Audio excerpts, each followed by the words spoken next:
Mike, David Moore, Dallas Morning News.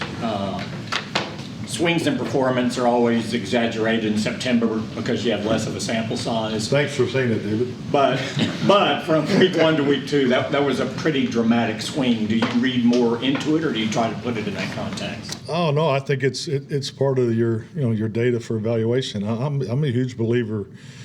And, you have, education, and it really is part of your preparation. And then you go play it. That's the application of it. Then you evaluate it and start all over again. We need to be better, in this week's preparation. We weren't quick to the first punch, so, with that, that's the confidence and just being totally on top of the details of, each and every contest. And I thought that they finished better than we did. So, those are two of the biggest constants throughout the evaluation process today with the players. So, we need to learn from it. And in this too, when you're talking about it's about preparation and response, which goes beyond just scheme or preparation sometimes. How did you feel about the team's response when things started going against it very early in that game? I thought the emotional was, as far as the focus was good. All the feedback from the coaches, the interactions, the corrections on the sidelines, halftime. There was really never no blink. Everybody felt that we're going to get back, and momentum would change the momentum with some consistency. The disappointment obviously on defense was an inability to win first and second down and never really getting into an opportunity to rush the passer. So they controlled the sticks and predominantly with the with their action pass game and run game. So and then offensively our biggest was not scoring touchdowns. We felt if we could have just went 1 for 1 and slugged it out. I mean, what do we have? 14-play drive, 13-play drive, 9-play drive. So I mean, the ability to drive the ball was there. We just didn't put it in the end zone. So and then then it got away from us here in the fourth quarter. Clarence Hill, All City, Dallas. So much talk about the scheme and going against that offense. Was it Micah said it was more of an effort issue than a scheme issue. What did you see on tape? Was it effort? I would say it's an effort issue, and I just spoke to the team today at 2 o'clock, and I'm one that has access to all the information. Was at the game on the sidelines. I think it really came down to I thought they were quicker to the first punch more often than we were, and I think that was just in I think it leads back to your preparation. But the 2.3 is really what we use as if you measure it, and it just to put mathematics to it. They finished better than we did. I thought they played better than we did at the end of each play. Not every play, but overall as far as the evaluation. So, and that's what we're focused on moving forward.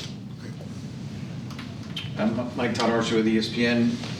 Kind of like what Clarence was saying, but why is the Shanahan offense giving this defense trouble? From Dan's scheme to what Mike has done, even Mike's time in Minnesota, they had some issues with facing that scheme as well. Well, I think it's the run game's difficult. I mean, it's a commitment to run run that run game, and there's benefits of it, and then there's things that why you go in a different direction. But yeah, it's tough to play if you don't play it all the time. There's no question about it. But at the end of the day, it still comes down to fundamentals. John Machado with The Athletic. I was just wondering, kind of off of that, the run defense specifically, the defensive tackle position. What gives you confidence that you guys do have the answers for other teams? Well, I mean, we made some technique adjustments that we need to be better at. I mean, you can't get gapped, and we were gapped, time and time again. That puts more pressure on your second level defenders, obviously your linebacker and your primary support elements. So, but yeah, we have to, it's that first step, the discipline of playing the technique and making sure the fit behind them is in order. And we definitely were not clean, and we weren't consistent. Calvin Watkins, Dallas Morning News. Very early in the season, but is it not too early to reevaluate where you are with the running game with the personnel there? Reevaluate. In terms of Cook being moved up, moving. Oh, I think you're always looking at. Yeah, I mean, we treat everybody in the building as the same as far as consideration. Yeah, so I mean that's a constant. the beauty of having a competitive environment. So I wouldn't just put it, just in, focus just on that one area. When you look at the running game offensively, how would you evaluate it so far? I think a better evaluation come when we get the attempts up. I think we've had 2 games and really haven't had a full dose of lining up and playing 4 quarters of run and pass mix. So. Saudi's The Athletic. Mike, Tyler Guyton, after making his debut, how did you feel he had the encore? I thought he played solid. I thought he did a lot of good things. He's getting better. I thought both him and Cooper took a step forward, and I think that's really a very fair expectation to have for rookies, playing in their first and second game. So I thought they both took a step from last week. And for Dak, when the game does kind of get out of hand like that, is it just quarterback's thing that you're going to try to get it to your best playmakers? Did you feel like he missed reads or anything later in the game trying to get the ball to CD in particular? I'm not sure what you're referring to. You want to be more specific, or we're two minutes. Yeah, I think he just might have played that a little fast, because Tyron was cutting to CD, and if you saw the route that went through first, a little more patience here may have helped us. Nick Harris, for Star Telegram. Just in your evaluation of today and how today has gone, what's been the response from the team? Good response. A lot of work was, got done there in the weight room early, and then, went through the medical checks, and then, we met special teams, offense, defense, and I had the team meeting at 2. So everything's been looked at, everything's been talked about, everything's been corrected, and we have moved on to Baltimore. As far as Zach Martin, is he probably a guy that maybe does some rehab work this week? Zach's in that Wednesday group, so I think, once we get past that, I think he'll be fine. But, I never like to. Trust me, we were talking about this before you come in here. I'd love to tell you everything. Just who's playing right now would be done with it, but you got to wait the week. Things can happen, So I'm not going to, unfortunately, practice Wednesday, Thursday, and then again on Saturday. So, but Zach will be he'll be in that Wednesday vet group. Scott. It's Connor Dixon with the AP. More specifically on the defense, the wild swing from week 1 to week 2. So good week 1, and then just couldn't get a stop in week 2. How do you kind of come out of that and evaluate things? I think it really falls more in the category, it's never as good as you think it is, and it's never as bad as you think it is. Now, it was not good yesterday. I'm not saying that, but, I stood here 7 days ago on a Monday and said we got a lot of work to do and won by 3 scores, and that wasn't lip service. We have a lot of work to do. We looked like a young, inexperienced football team at times in that game yesterday.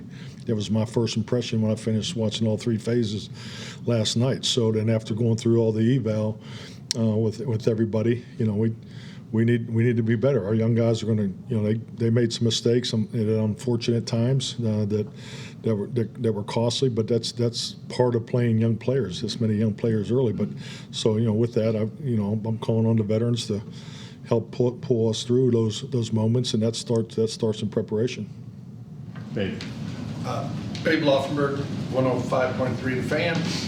Mike, so you coach long enough like you have to have games like this. Have you found, in high school you run your team to death. Have you found that you kind of don't have to say too much because at this level these guys are embarrassed and they don't want to see the same thing happen again? Or how do you handle this? Yeah, this is, I think you have to be very consistent in your correction and during your evaluation process. Days like this are hard on everybody, because and I think when you see your team not beating the other team to the punch, more than they're beating us to the first punch, I take it very personal. So I know these days are really you got to get past them. So obviously I'm looking forward to getting out of here, so then I'll get to go watch the Baltimore film. But it's a grind. When you put so much into these, and I think it gets harder. It's been my experience. The older I get, these losses are harder. But you want to just make sure you're being consistent with your coaches and being consistent with the players. Garrett Footerl, CBS Sports.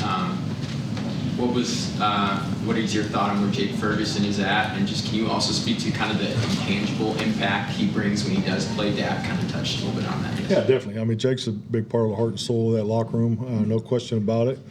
I was told he had a good workout today, so that's good news. But we'll see how he comes in tomorrow and so forth. I mean, I'm hopeful he can play. Yeah. Mike Edwarder, WFA. You mentioned Dalvin Cook a few minutes ago. Could you give us a sense of how you view his physical readiness to play and his understanding of the offense and so forth at this point? Dalvin looks good. Understanding that he's a big thing for a vet is just the terminology, frankly, and just the language adjustment. And I think he's progressed very, very nicely since he's been here. He's as natural as an outside zone runner that I've competed against. He looks good. He's getting there. Clarence. Speaking of just wild swings from week 1 to week 2, the snap counts for DeMario and Overshawn, that's a great game week 1. What is he not doing to be in the base defense? And certainly you seem like impact player week 1. What is the difference? Well, I just think like anything, you got a new scheme, you got young players. You make decisions on training reps in base, training reps in sub. So, obviously last week he was primarily, going to be, part of the sub package. We weren't anticipate being in that much base going into the game, but that's the way the game went. Those things happen. John.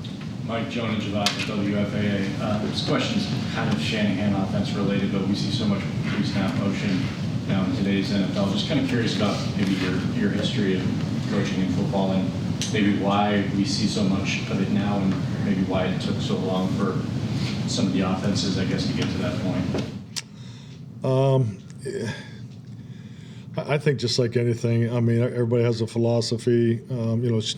The shifts in motions. I think if you watch historically football, I know in the 3 decades that I've been in, pro football had such a big effect on college football. And then I'm going to say about 15 years ago, I think it's kind of now you're seeing the effect of college football that came into the pro game, and it's more in the passing game, the shotgun. When I first got in the league in the early 90s, I had quarterbacks that had never been in the gun. It was always under center. I'd never been in a shotgun until 2000. And then it obviously flipped. Now you got quarterbacks that come in and have never taken a snap under center. So my point is, I think that, with the wide open offenses in college, out west, and hey, I was one of them used to stay up and watch the WAC and those games because they were doing some really cool things. It's different field, different spacing, and things like that. So I do think the college game has affected pro. I think that was definitely part of the migration there. And so because in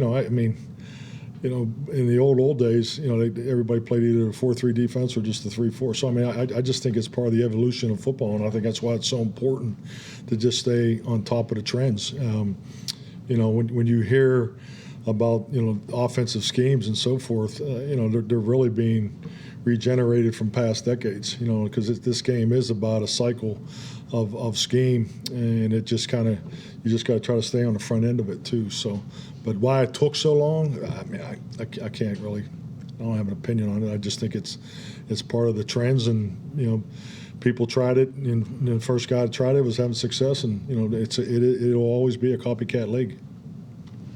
Joe. Joe Hoyt, All City, Dallas. You mentioned being quicker to the first punch a couple times. I was just wondering if you kind of elaborate on the meaning of that and how you go about being quicker to the first punch. Well, I just think it's like anything. You got to get lined up. Your assignment, and play your technique. As fast or faster than the other guy. They got their hands on us a little quicker up front than we did to them. It's one area, the breaking points and route running. So you can take that all the way through, the competitive area of the game. Mike, Aaron Kasness, Lone Star Live. This is obviously the first time reviewing film of a loss with Mike Zimmer. What were your discussions like with him, and what did you learn about the way he likes to move on from a performance like that? Well, consistency. Once again, I think you got to remember it's not like we're sitting there, evaluating it. It's same answer. You got the alignments, assignments, make sure the mental part of it's intact. Then you go through the fundamentals and techniques, make sure that's intact, and then then you're always talking about the finish and the ability to make plays. We evaluated. Mike's an early guy, so we talked for a while beforehand, and then I went in and watched it with his staff at 7 o'clock. Newey Scruggs, NBC5 Dallas. Mike, you spoke about being in the game 30 years and then getting ready to watch Baltimore tape. When a team like this has expectations of Baltimore and they're down 0-2, what's that kind of pressure like trying to get that first win? You talk about their pressure? Yeah. I just think, speaking on behalf of other teams is always a reach, but I've known John. John has an excellent football team. They have confidence. They played in the AFC Championship game, so I think if anybody understands the length of a season and how far out this we are away from the most important games, but yeah, I mean they definitely 0-2 it definitely brings a sense of urgency. We're 0-1 at home. It brings a sense of urgency for us. So I think it's just more about being urgent. Mike, you guys went 10 personnel and a bunch of was that due to Jake being out, or is that just the way the game That's is? part of it, yes. Yeah, definitely. What do you like about having, going no tight ends? Because you guys have been successful with multiple tight end formations on the field. Well, I think it's more situational based. I think if you go back and look at the situations that we use 10 in, it could give you clarity to the why. They're a dime team too, Mike, when Jalen Brooks kind of has an unfortunate situation where he slips and the ball gets intercepted, do you talk to him about that? Do you let Dak handle that, or for his confidence or anything like that? Yeah, I mean, I didn't talk to him yesterday, but yeah, I mean, that to me, that's part of playing and coaching in this league. You're always talking through the highs and lows of every game. That's part of the ebb and flow of the game. That's part of the communication network on the sidelines. So, Dak went back to him. So, I mean, 2 other times after that. So, I don't see why it was that big of a deal. How surprised were you when you saw that tape again? Because you had said you looked like an inexperienced team and we didn't finish. How surprised were you when you came to those conclusions? I wouldn't say surprised. I was just I was disappointed like everybody else. So it's first home game, and had some momentum come out of week 1. And you always want to improve. At the end of the day, the result is it's the ride, it's the competition. That's what counts. I mean, it's the process. So, and we did not improve. We did not improve from week 1 to week 2. That's the biggest disappointment. And then obviously the result speaks for itself. All righty, thank you, Mike. Thank you.